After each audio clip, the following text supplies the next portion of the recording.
انسان تو پکار شاد د دنیا ژوند فانی دی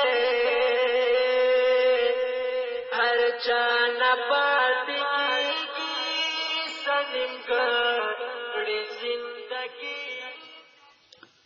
الحمد لله وكفى والصلاة والسلام على رسوله المصطفى وعلى آله وأصحابه أهل التقوى. قدرمنو محترمو یو ورور پوښتنه کړې ده چې له خپلې مېرمنې سره د شا د لارې د مقعد د لارې کوروالي کول یا هم په عامه اصطلاح نژدېکت کول څه حکم لري؟ محترم وروره، ستاسې په جواب کې به ووایم چې له خپلې ښځې سره د شا په طرف مقعد کې کوروالي کول، نژدېکت کول حرام دي او د داسې ستر جرم، د داسې غلط عمل کوونکی ملعون دی او هغه لواطتکار دی.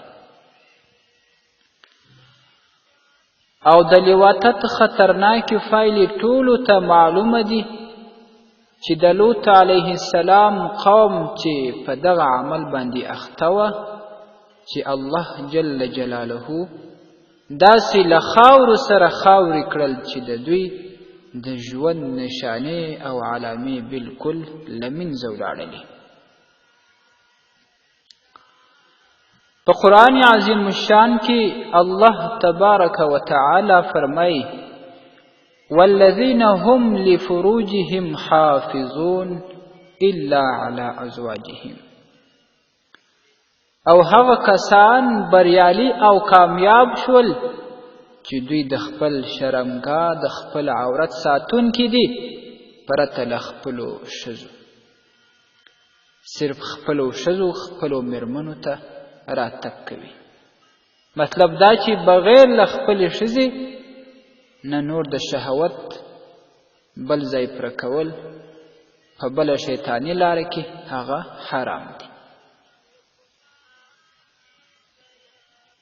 او د خپلې مېرمنې سره د یو ځایوالي په اړه باندې چې د خپلې ښځې ته د کوروالي لاره، هغه هم قرآن عظیم الشان کې الله تبارک وتعالی فرمایلی دي. په سورة بقره کې آیت شریف راځي: نساؤکم حرث لکم فأتوا حرثکم انی شئتم. ستاسې ښځې ستاسې کښتونه دي، ستاسې خپله خوښه ده چې څنګه مو زړه غواړي په هغه شان باندې خپل په کښت کې تصرف وکئ، خپل کښت ته راتګ وکئ. د کښت معنا هغه نسل دی او د نسل ځای معلوم دی چې هغه د مخ طرف دی نه د شا طرف.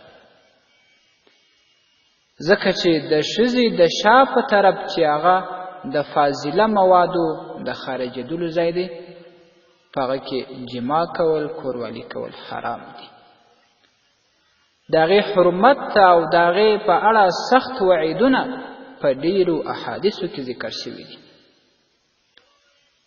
د حضرت ابا هریره رضی الله تعالی عنه څخه روایت دی چې رسول اکرم صلی الله علیه وسلم وفرمیل: ملعون من اتی امرأته فی دبرها.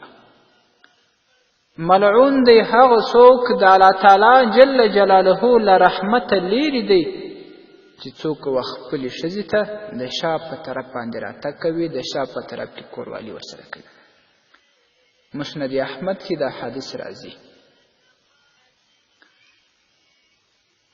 او په بل حدیث شریف کې راځي: رسول اکرم صلی الله علیه وسلم فرمایي: لا ينظر الله الى رجل جامع امرأته في دبرها. په ابن ماجه شریف کې دا حدیث راځي. رسول اکرم صلی الله علیه وسلم وایي چې الله تعالی و هغه انسان ته د رحمت په نظر باندې نه ګوري چې هغه د خپلې ښځې سره د شا په طرف کوروالي کوي، د شا په طرف باندې ورته راځي. او دا شان په مجمع الزوائد کې بل حدیث شریف راځي، رسول اکرم صلی الله علیه و آله وسلم فرمایي لا تأتوا النساء في اعجازهم او قال في ادبارهم. اے مؤمنانو، اے مسلمانانو، تاسې خپلو مېرمنو ته د شا په طرف کې راتګ مه کوئ، د شا په طرف کې ورسره کوروالي او جما مه کوئ. معززو، هغه کار چې الله تعالی هغې ته حرام ویلي دي، الله تعالی منع فرمایلي، هغه کار چې رسول اکرم صلی الله علیه وسلم پر هغې باندې لعنت ویلی، هغه یې ملعون بللی وي. هغه کار چې هغه د لوط علیه السلام د قومیانو عمل و چې قومیانو ته الله تعالی داسې عذاب ورکړی چې له خاورو سره یې خاورې کړه، داسې کار، داسې عمل چې په هغه سره انسان د الله تعالی له رحمته لرې کېږي، الله تعالی د رحمت په نظر نه ورته ګوري، مسلمان به بیا څنګه هغه ته راتګ کوي، څنګه به هغه کار کوي؟ او دا لواطت که هغه د خپلې مېرمنې سره وي، که هغه د بل چا سره وي، دومره اشده سخته ګناه ده چې الله تعالی د هغه سره نفرت کوي. علامه امام غزالی رحمت الله تعالی علیه هغه لیکي اللواط اشد من الزنا، لواطت هغه تر زنا هم ډېره سخته ګناه لري. ولي؟ لما روي عن انس بن مالك رضي الله عنه عن النبي صلى الله عليه وسلم. حضرت انس بن مالك رضي الله تعالى عنه د رسول اکرم صلى الله عليه وسلم سره روایت کړی انه قال من لاقى لا يجد رائحة الجنة. چا که لواطت وکړي، چا که د شا په طرف کې کوروالي وکړل، د چا د شا په طرف کې خپل ضرورت، خپل شهوت پوره کوي، هغه به هیڅ کله بیا د جنت بوی حس نه کوي، د جنت بوی به ونه ویني او نه به په ښځو موسي. وإن رائحتها لتوجد من مسيرة 500 عام.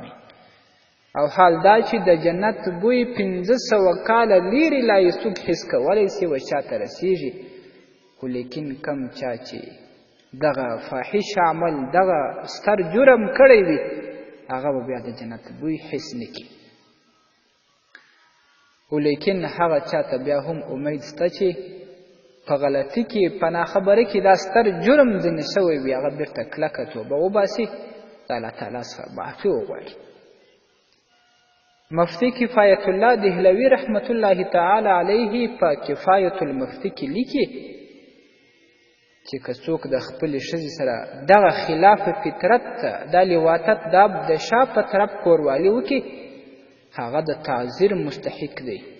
هغه ته باید چې په کوم ملک کې اسلامي حکومت وي حد پر جاری کړي، په صورت کې چې ثبوت پیښ شي، ثبوت پیدا شي. کفایت المفتی جلد 5 صفحه 361. نو معززو، داسې عمل چې مخکې مو هم یادونه وکړه چې انسان د الله تعالی له رحمته لرې کېږي، انسان د جنت بوی نشي حس کولی، انسان ته الله تعالی د رحمت په نظر نه ګوري. رسول اکرم صلی الله علیه وسلم هغې ته ملعون ویلي دي، الله تعالی د هغې څخه په قرآن عظیم شان کې منع فرمایلي ده. د مسلمان او د مؤمن د شان سره به هیڅ وخت دا لایق نه وي چې هغه بیا خپلې ښځې ته د شا په طرف کوروالي کوي یا د شا په طرف باندې ورته راتګ کوي. البته یوه مسله یاد ساتل پکار دی، که څوک د شا د خوا و خپلې مېرمنې ته راتګ وکړي، خو هغه ځای معلوم وي چې هغه د مخ خوا ته راتګ وکړي، خو لیکن د شا د طرفه څخه هغه مشکل نه لري، خو د شا د طرفه څخه د شا په طرف کې کوروالي کول هغه دغه جرم دی، دغه سزا ده، دغه حکم دی. واکمن رب جل جلاله ته مسپارمه. والسلام علیکم ورحمت الله وبرکاته. ستاسې د اسلامي پوښتنو جوابونکی مولوي حکیم الله صابر الحنفي صاحب د پوښتنو لپاره د رابطې نمبر 002 314 88 18 440. والسلام.